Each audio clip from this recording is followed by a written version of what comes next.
ನಮಸ್ಕಾರ ನ್ಯೂಸ್ ಬಾಕ್ಸ್ಗೆ ಸ್ವಾಗತ ಸ್ನೇಹಿತರೆ. ಆಂಕರ್ ಅನುಶ್ರೀ ಅವರು ಯಾವಾಗ ಮದುವೆ ಆಗ್ತಾರೆ ಅನ್ನುವಂಥ ಒಂದು ಸುದ್ದಿ ಪ್ರತಿದಿನ ಹರಿದಾಡ್ತಾನೆ ಇರುತ್ತೆ. ವೀಕ್ಷಕರು ಪ್ರಶ್ನೆ ಮೇಲೆ ಪ್ರಶ್ನೆಯನ್ನ ಕೇಳ್ತಾನೆ ಇರ್ತಾರೆ. ಜೊತೆಗೆ ಬಿಟ್ಟು ಹೋದಂಥ ಅಪ್ಪನ ಬಗ್ಗೆ ಕೂಡ ಸಾಕಷ್ಟು ಬಾರಿ ಅಭಿಮಾನಿಗಳು ವೀಕ್ಷಕರು ಅನುಶ್ರೀಯನ್ನ ಪ್ರಶ್ನೆ ಮಾಡಿದ್ದು ಇದೆ ಸ್ನೇಹಿತರೆ. ಆದರೆ ಮೊಟ್ಟ ಮೊದಲ ಬಾರಿಗೆ ಬಿಟ್ಟು ಹೋದ ಅಪ್ಪನ ಬಗ್ಗೆ ಅನುಶ್ರೀ ಅವರು ಮಾತನಾಡಿದ್ದಾರೆ. ನನ್ನಪ್ಪ ಗೋಲ್ಡ್ ಮೆಡಲಿಸ್ಟ್ ಅನ್ನುವಂಥ ವಿಚಾರವನ್ನ ಕೂಡ ಹೇಳ್ಕೊಂಡಿದ್ದಾರೆ. ಹಾಗಾದ್ರೆ ಬಿಟ್ಟು ಹೋದ ಅಪ್ಪ ಈಗ ಎಲ್ಲಿದ್ದಾರೆ, ಏನ್ ಕತೆ, ಏನಕ್ಕಾಗಿ ಬಿಟ್ಟು ಹೋದ್ರು, ಅದಾದ ಮೇಲೆ ಅನುಶ್ರೀ ಅವರು ಯಾವ ರೀತಿಯಾಗಿ ತನ್ನ ಒಂದು ಜೀವನವನ್ನ ಸಾಗಿಸಿದ್ರು, ಇವೆಲ್ಲದರ ಬಗ್ಗೆ ಕಂಪ್ಲೀಟ್ ಡೀಟೇಲ್ಸ್ ಅನ್ನ ಕೊಡ್ತೀವಿ. ಅದಕ್ಕಿಂತ ಮುಂಚೆ ನಮ್ಮ ಚಾನೆಲ್ ಅನ್ನ ತಪ್ಪದೇ ಸಬ್ಸ್ಕ್ರೈಬ್ ಮಾಡಿ ಸ್ನೇಹಿತರೆ. ಕರಾವಳಿ ಬೆಡಗಿ ಪ್ರಸಿದ್ಧ ನಿರೂಪಕಿ ಅನುಶ್ರೀ ಅವರು ಮೊದಲ ಬಾರಿಗೆ ತನ್ನ ತಂದೆಯ ಬಗ್ಗೆ ಮಾತನಾಡಿರುವಂತದ್ದು ಸ್ನೇಹಿತರೆ. ಸೊ ಎಲ್ಲಿ ನಿರೂಪಣೆ ಕಲ್ತ್ರಿ ಅನ್ನುವಂತ ಪ್ರಶ್ನೆಯನ್ನ ಕೇಳಿದಂತ ಸಂದರ್ಭದಲ್ಲಿ ಅನುಶ್ರೀ, ನಾನು ಮಾತು ಜಾಸ್ತಿ ಆಡುವುದೆಂದ್ರೆ ಅದು ನನ್ನ ಅಪ್ಪನಿಂದ ಬಂದ ಒಂದೇ ಒಂದು ಬಳುವಳಿ ಅನ್ನುವಂಥದ್ದನ್ನ ಹೇಳಿದ್ದಾರೆ.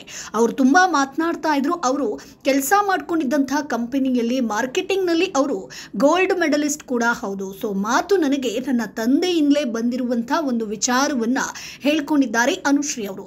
ಒಬ್ಬ ತಂದೆಯಾದವನು ಹೀರೋ ತರ ಇರಬೇಕು. ನಮ್ಮ ತಂದೆ ನಮಗೆ ಹೀರೋ ತರ ಇರಲಿಲ್ಲ. ನನ್ನ ಅಮ್ಮನ ಜೊತೆಗೆ ಒಳ್ಳೆಯ ಗಂಡನಂತೆ ಇದ್ರ ನನಗದು ಗೊತ್ತಿಲ್ಲ. ಸೊ ಅವರು ಮನೆಗೆ ಸರಿಯಾಗಿ ಬರ್ತಾ ಇರಲಿಲ್ಲ. ಅವರ ಬಿಸ್ನೆಸ್, ಅವರ ಫ್ರೆಂಡ್ಸ್, ಅವರ ಸ್ಟ್ಯಾಂಡರ್ಡ್ ಅದೇ ಜೀವನ ಅವರಿಗಾಗಿತ್ತು. ಸೊ ನಮ್ಮ ಜೀವನ, ಮಕ್ಕಳ ಭವಿಷ್ಯದ ಬಗ್ಗೆ ಯೋಚಿಸಿದ್ದೇ ಇಲ್ಲ ಅನ್ನುವಂಥದ್ದನ್ನ ಹೇಳ್ಕೊಂಡಿದ್ದಾರೆ. ಬೇಸರವನ್ನ ವ್ಯಕ್ತಪಡಿಸಿದ್ದಾರೆ. ಸೊ ಒಂದು ಸಮಯದಲ್ಲಿ ಅವರಿಗೆ ನಮ್ಮ ಜೊತೆಗೆ ಇರೋದಕ್ಕೆ ಇಷ್ಟ ಇರಲಿಲ್ಲ. ಸೊ ಅವರೇ ತೀರ್ಮಾನಿಸಿ ನಮ್ಮನ್ನ ಬಿಟ್ಟು ಹೋದ್ರು. 25 ವರ್ಷಗಳ ಹಿಂದೆ ನಮ್ಮನ್ನ ಬಿಟ್ಟು ಹೋಗಿರುವಂಥದ್ದು. ಸೊ 25 ವರ್ಷ ಅವರಿಲ್ಲದೆ ನಾವು ಬೆಳೆದಿದ್ದೀವಿ. ಸೊ ನಾನು ನನ್ನ ಒಂದು ಸಂಸಾರವನ್ನ, ನನ್ನ ಒಂದು ಯಾವ ಕುಟುಂಬ ಇದೆಯೋ ಅದನ್ನ ನಾನು ಚೆನ್ನಾಗಿ ನೋಡ್ಕೊಳ್ತಾ ಇದ್ದೀನಿ. ಸೊ ನಮ್ಮ ತಾಯಿ ಕೂಡ ಗಟ್ಟಿಗಿತ್ತಿ ಅನ್ನುವಂಥದ್ದನ್ನ ಹೇಳ್ಕೊಂಡಿದ್ದಾರೆ. ಸೊ ಅಪ್ಪ ಇಲ್ಲದೆ ಬದುಕೋದು ಮೊದಲಿಗೆ ನಮಗೆ ತುಂಬಾ ಕಷ್ಟ ಆಗಿತ್ತು. ಸೊ ಸಮಾಜ ನೋಡುವ ರೀತಿ ಕಂಪ್ಲೀಟ್ ಆಗಿ ಬದಲಾಗ್ತಾ ಬಂತು. ಸೊ ಅಪ್ಪ ಇಲ್ಲದ ಹೆಣ್ಣು ಮಗುವನ್ನ ಸಮಾಜ ನೋಡುವ ರೀತಿಯೇ ಬೇರೆ. ಸೊ ಅಪ್ಪ ಇಲ್ಲದ ಹೆಣ್ಣು ಮಗು ಸಂಜೆ 7 ಗಂಟೆ ಮೇಲೆ ಮನೆಗೆ ಬಂದ್ರೆ ನೋಡೋ ರೀತಿಯೇ ಬೇರೆ ಇತ್ತು. ಸೊ ಆಗ ಅನುಶ್ರೀ ಅವರು ಆಂಕರಿಂಗ್ ಆಗಿರ್ಬೋದು ಅಥವಾ ನಟನೆ ಆಗಿರ್ಬೋದು ಇವೆಲ್ಲದ್ರಲ್ಲಿ ಕೂಡ ಇರ್ತಾ ಇದ್ರು. ಸೊ ಹೆಣ್ಣು ಮಗು ಸಂಜೆ 7 ಗಂಟೆ ಮೇಲೆ ಬಂದ್ರೆ ಅಕ್ಕಪಕ್ಕದ ಮನೆಯವರು ಯಾವ ರೀತಿಯಾಗಿ ಮಾತನಾಡ್ತಾರೆ ಅನ್ನೋದು ಬಹುಶಃ ನಿಮ್ಗೆಲ್ರಿಗೂ ಕೂಡ ಗೊತ್ತಿರ್ಬೋದು ವೀಕ್ಷಕರೇ. ಸೊ ಅಪ್ಪ ಇಲ್ಲದ ಮಕ್ಕಳು ಟೆಲಿವಿಷನ್ ಇಂಡಸ್ಟ್ರಿಗೆ ಹೋದ್ರೆ ನೋಡೋ ರೀತಿಯೇ ತುಂಬಾ ಡಿಫ್ರೆಂಟ್ ಆಗಿರುತ್ತೆ. ಸೊ ಅಪ್ಪ ಇಲ್ಲದ ಹೆಣ್ಣು ಮಕ್ಕಳು ಜೀವನದಲ್ಲಿ ಏನಾದರೂ ಸಾಧಿಸಿದ್ರೆ ಅದನ್ನ ಕೂಡ ನೋಡುವ ರೀತಿಯೇ ಸಮಾಜ ಬೇರೆನೆ. ಸೊ ಅಪ್ಪ ಇಲ್ಲದ ಮಗಳು ಮನೆ ಖರೀದಿ ಮಾಡಿದ್ರೆ ನೋಡೋ ರೀತಿನೇ ಬೇರೆ. ಅದೇ ಒಂದು ಹುಡುಗ ತೆಗೆದ್ರೆ ಅದು ಇತರರಿಗೆ ಮಾದರಿ ಅಂತ ಹೇಳ್ತಾರೆ. ಸೊ ನಾನ್ ಮನೆ ಕಟ್ಸಿದೀನಿ ಅಂತಂದ್ರೆ ಸಾಕಷ್ಟು ಜನ ಬೇರೆ ಬೇರೆ ರೀತಿಯಾಗಿ ಮಾತನಾಡ್ತಾರೆ. ಯಾವುದೋ ರೀತಿಯಲ್ಲಿ ದುಡ್ಡು ಮಾಡಿದ್ದೀನಿ ಅನ್ನುವಂಥದ್ದನ್ನ ಹೇಳ್ತಾರೆ. ಅದೇ ಒಂದು ಹುಡುಗ ಮಾಡಿದ್ರೆ ಅವ್ನು ಕಷ್ಟಪಟ್ಟು ಮಾಡ್ದ ಅನ್ನುವಂಥದ್ದನ್ನ ಹೊಗಳ್ತಾರೆ. ಸೊ ಒಂದು ಹುಡುಗಿ ತೆಗೆದ್ರೆ ಅದಕ್ಕೆ ಬೇರೆನೇ ಹೆಸರು ನೀಡ್ತಾರೆ. ಸೊ ನಾನು ಇದೆಲ್ಲವನ್ನ ಕೂಡ ಅನುಭವಿಸಿದ್ದೀನಿ ಅನ್ನುವಂಥ ಒಂದು ಬೇಸರದ ವಿಚಾರವನ್ನ ಅನುಶ್ರೀ ಅವರು ಹೇಳ್ಕೊಳ್ತಾರೆ ಸ್ನೇಹಿತರೆ.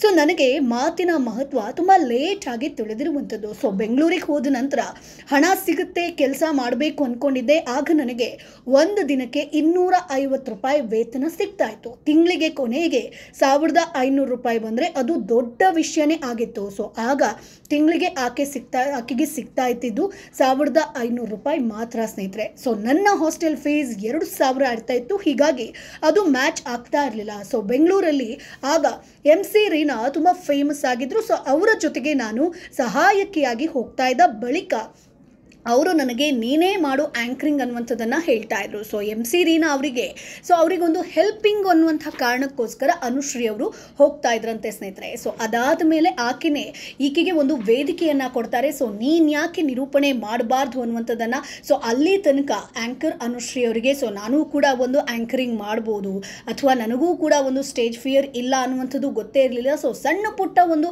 ವಿಚಾರಗಳನ್ನು, ಒಂದು ಸಣ್ಣ ಪುಟ್ಟ ಆ್ಯಂಕರಿಂಗನ್ನು ಮಾಡ್ತಾ ಇದ್ರು ಸ್ನೇಹಿತರೆ. ಅದಾದ ಮೇಲೆ ಆಕೆ ಕಂಪ್ಲೀಟ್ ಆಗಿ ಸೀರಿಯಲ್ ಆಗಿರ್ಬೋದು, ಸಿನಿಮಾ ಇಂಡಸ್ಟ್ರಿಗೆ ಬಂದಿರುವಂಥದ್ದು. ಸೊ ಈಗ ನಾವು ನೋಡೋದಾದ್ರೆ ಆಂಕರ್ ಅನುಶ್ರೀ ಇಲ್ಲದ ಯಾವುದೇ ಒಂದು ಕಾರ್ಯಕ್ರಮ ಇಲ್ಲ ಅಂತಾನೆ ಹೇಳ್ಬೋದು. ಸೊ ಆಂಕರ್ ಅನುಶ್ರೀ ಅವರು ಒಂದು ಕಾರ್ಯಕ್ರಮದ ನಿರೂಪಣೆಯನ್ನ ತಗೊಂಡಿಲ್ಲ. ಅಲ್ಲಿಗೆ ಬೇರೆ ಆಂಕರ್ ಬಂದ್ರು ಅಂತಂದ್ರೆ ಜನ ಅವರನ್ನ ಸ್ವೀಕರಿಸೋದೇ ಇಲ್ಲ. So anchor ಅನುಶ್ರೀನೇ. ಸರಿಗಮಪ ಆಗಿರ್ಬೋದು, ಡ್ರಾಮಾ ಜೂನಿಯರ್ಸ್ ಆಗಿರ್ಬೋದು, ಯಾವುದೇ ಕಾರ್ಯಕ್ರಮ ಇರಲಿ ಅಲ್ಲಿ ಅನುಶ್ರೀ ಇದ್ರೆ ಮಾತ್ರ ಆ ಒಂದು ವೇದಿಕೆಗೆ ಗತ್ತು. ಆ ಕಾರ್ಯಕ್ರಮದ TRPಗೂ ಕೂಡ ಅನುಶ್ರೀಯವರೇ ಒಂದು ರೀತಿಯಾಗಿ ಮುಖ್ಯವಾಗಿ ಕಾರಣ ಅಂತ ಹೇಳ್ಬೋದು ಸ್ನೇಹಿತರೆ.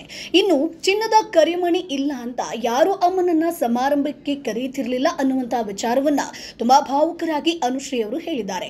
ಸೊ ಅನುಶ್ರೀ ಅವರಿಗೋಸ್ಕರ ಆಕೆಯ ಅಮ್ಮ ಚಿನ್ನದ ಕರಿಮಣಿಯನ್ನ ಕೂಡ ಸೇಲ್ ಮಾಡುವಂತ ಒಂದು ಪರಿಸ್ಥಿತಿ ಬರುತ್ತೆ. ಹಾಗಾದ್ರೆ ಅದು ಯಾಕೆ ಅಂತ ನೋಡೋದಾದ್ರೆ, ಅಪ್ಪ ಬಿಟ್ಟು ಹೋದ್ಮೇಲೆ 5 ಹಾಗೆ 6ನೇ ತರಗತಿಯಲ್ಲಿ ನನಗೆ ಗೊತ್ತಾಗ್ಲಿಲ್ಲ. ಆಮೇಲೆ ಎಷ್ಟು ಕಷ್ಟ ಆಯ್ತು ಅಂತಂದ್ರೆ ಯೂನಿಫಾರ್ಮ್ ಹೊಲಿಸ್ಕೊಳ್ಳೋದಕ್ಕೂ ಕೂಡ ನಮಗೆ ಕಷ್ಟ ಬಂತು. ಸೊ ಶೂನಲ್ಲಿ ತೂತುಗಳಾಗಿರ್ಬೋದು, ಬ್ಯಾಗ್ ಇಲ್ಲದ ಕಾರಣಕ್ಕೆ ಮೊದಲಿಗೆ ನಾನು ಶಾಲೆಗೆ ಹೋಗುವಾಗ ಪ್ಲಾಸ್ಟಿಕ್ ಕವರ್ನಲ್ಲಿ ಪುಸ್ತಕಗಳನ್ನು ತೆಗೆದು ಹೋಗ್ತಿದ್ದೆ ಅನ್ನುವಂಥದ್ದನ್ನು ಹೇಳ್ತಾರೆ. ಸೊ ನಾನು 7ನೇ ತರಗತಿಯಲ್ಲಿ ನನಗಿಂತ ಕೆಳಗಿನ ತರಗತಿ ಮಕ್ಕಳಿಗೆ ಟ್ಯೂಷನ್ ಅನ್ನ ಕೂಡ ಕೊಟ್ಟಿದ್ದೀನಿ. ಸೊ ಅವರ ಹೆಸರಲ್ಲೇ ಕೆಲವು ಇಂದಿಗೂ ನಮಗೆ ನೆನಪಿದೆ. ಸೊ ಅದಕ್ಕೂ ಮುನ್ನ ಕೋಡಿಕಲ್ನಲ್ಲಿದ್ದಂತಹ ಚಾಕ್ಲೇಟ್ ಫ್ಯಾಕ್ಟರಿ ಒಂದಕ್ಕೆ ಚಾಕ್ಲೇಟ್ ರ್ಯಾಪರ್ ಹಾಕಿ ಕಟ್ಟಿ ಕೊಡುವಂಥ ಕೆಲಸ ಕೂಡ ಮಾಡಿದ್ದೆ. ಅದರಿಂದ 20-39 ರೂಪಾಯಿ ಕೂಡ ಬರ್ತಾ ಇತ್ತು. ಸೊ 9ನೇ ತರಗತಿಯಲ್ಲಿರಬೇಕಾದ್ರೆ ಶಾಲೆ ಮುಗಿಸಿ ಬಂದ ಮೇಲೆ ಡೆಂಟಲ್ ಡಾಕ್ಟರ್ ಒಬ್ಬರ ಕ್ಲಿನಿಕ್ಗೆ ಹೋಗಿ ಒಂದು ರಿಸೆಪ್ಷನಿಸ್ಟ್ ಕೆಲಸ ಕೂಡ ಮಾಡಿದ್ದೆ ಅನ್ನುವಂತಹ ವಿಚಾರವನ್ನ ಅನುಶ್ರೀ ಅವರು ಹೇಳ್ತಾರೆ. ಸೊ ನಾವು ಸ್ಕ್ರೀನಲ್ಲಿ ನೋಡಬೇಕಾದ್ರೆ ಈಕೆ ತುಂಬಾ ರಿಚ್, ಸೊ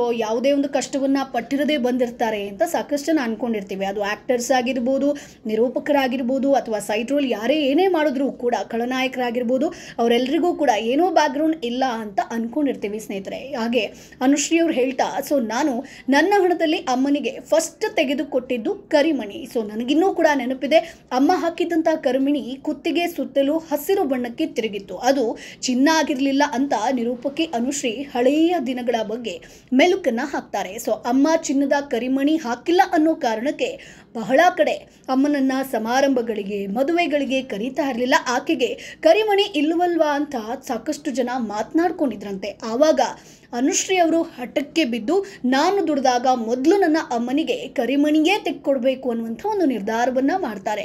ಸೊ ಅಮ್ಮನಿಗೆ ಸಿಂಗಲ್ ಚೈನ್ ಕರಿಮಣಿಯನ್ನ ಇವರು ಮೊದಲ ಸಂಬಳದಲ್ಲಿ ಕೊಡ್ತಾರಂತೆ ಸ್ನೇಹಿತರೆ. ಸೊ ನನ್ನ ಅಮ್ಮನಿಗೆ ಅಂದು ಆದ ಖುಷಿ ಯಾವತ್ತೂ ಕೂಡ ಆಗಿರಲಿಲ್ಲ ಅನ್ನುವಂಥ ವಿಚಾರವನ್ನ ಹೇಳ್ತಾರೆ. ಸೊ ನಾನು ನಮ್ಮ ಅಮ್ಮನ ಅಷ್ಟು ಕಷ್ಟದ ದಿನಗಳನ್ನ ನೋಡಿದ್ದೀನಿ. ಸೊ ತುಂಬಾ ಜನಕ್ಕೆ ಇದೆಲ್ಲ ಗೊತ್ತಿಲ್ಲ. ಕೆಲವು ವಿಷಯಗಳನ್ನ ನಾವು ಹೇಳ್ಕೊಳ್ತೀವಿ, ಕೆಲವೊಂದನ್ನ ಹೇಳ್ಕೊಳ್ಳೋದಿಲ್ಲ. ಅದಕ್ಕೆ ನಾನು ಹೇಳೋದು, ಯಾರನ್ನ ಕೂಡ ನೀವು ಅವರನ್ನು ಸ್ಕ್ರೀನ್ ಮೇಲಾಗಿರ್ಬೋದು ಅಥವಾ ಲೈಫನ್ನು ನೋಡಿ ಜಡ್ಜ್ ಮಾಡಬೇಡಿ. ಅವರ ಬಗ್ಗೆ ಮಾತನಾಡುವ ಮುನ್ನ ಅವರ ಜೀವನದ ಇತಿಹಾಸವನ್ನು ನೋಡಿ. ಈಗಿನ ಕಾಲದಲ್ಲಿ ಅದೆಲ್ಲ ಇಲ್ಲವೇ ಇಲ್ಲ ಅನ್ನುವಂಥದ್ದನ್ನು ಹೇಳ್ತಾರೆ ಸ್ನೇಹಿತರೆ. ಸೊ ಹಾಗಾಗಿ ಅನುಶ್ರೀ ಅವರು ಕಷ್ಟದ ಜೀವನ ಬಹುಶಃ ಎಲ್ರಿಗೂ ಕೂಡ ಒಂದು ರೀತಿಯಾಗಿ ಇನ್ಸ್ಪಿರೇಷನ್ ಅಂತ ಹೇಳ್ಬೋದು. ಸೊ ತಂದೆ ಬಿಟ್ಟು ಹೋದಂಥ ಸಂದರ್ಭದಲ್ಲೂ ಕೂಡ ಅವರ ಫ್ಯಾಮಿಲಿ ಕುಗ್ಗಿಲ್ಲ, ಅದರಿಂದ ಜೀವನವನ್ನು ಸಾಗಿಸ್ತಾರೆ. ಅದಾದ ಮೇಲೆ ಕಷ್ಟ ಅಂತ ಬಂದಾಗ ಯಾರೂ ಕೂಡ ಸೋಲದೆ ಅನುಶ್ರೀ ಅವರು ಒಂದು ದೃಢ ನಿರ್ಧಾರವನ್ನು ತೆಗೆದುಕೊಳ್ತಾರೆ. ಜೀವನದಲ್ಲಿ ಏನಾದರೂ ಸಾಧಿಸಬೇಕು ಅನ್ನುವಂಥದ್ದು. ಸೊ ಆಕೆ ಆ ದಿನ ಛಲಪಟ್ಟದನ್ನು ನೋಡಿ ಈಗ ಆಕೆಯ ಒಂದು ನಿರೂಪಣೆ ಶೈಲಿ ಆಗಿರ್ಬೋದು ಅಥವಾ ಆಂಕರ್ ಅನುಶ್ರೀ ಅನ್ನುವಂಥ ಹೆಸರು ಬಹುಶಃ ಎಲ್ಲ ಕರ್ನಾಟಕ ಆಗಿರ್ಬೋದು, ಎಲ್ಲ ದೇಶದ ಮೂಲೆ ಮೂಲೆಗೂ ಕೂಡ ಆಂಕರ್ ಅನುಶ್ರೀ ಯಾರು ಅನ್ನುವಂಥದ್ದು ಗೊತ್ತಿದೆ ಸ್ನೇಹಿತರೆ. ಸೊ ಸ್ನೇಹಿತರೆ, ಅನುಶ್ರೀ ಅವರ ಕಥೆಯನ್ನು ಕೇಳಿದಾಗ ನಿಮ್ಗೆ ಏನು ಅನಿಸ್ತು ಅದನ್ನು ಕಮೆಂಟ್ ಬಾಕ್ಸ್ ಮೂಲಕ ತಪ್ಪದೇ ತಿಳಿಸಿ. ನಮ್ಮ ಚಾನಲನ್ನು ಸಬ್ಸ್ಕ್ರೈಬ್ ಮಾಡಿ, ಸಪೋರ್ಟ್ ಮಾಡಿ.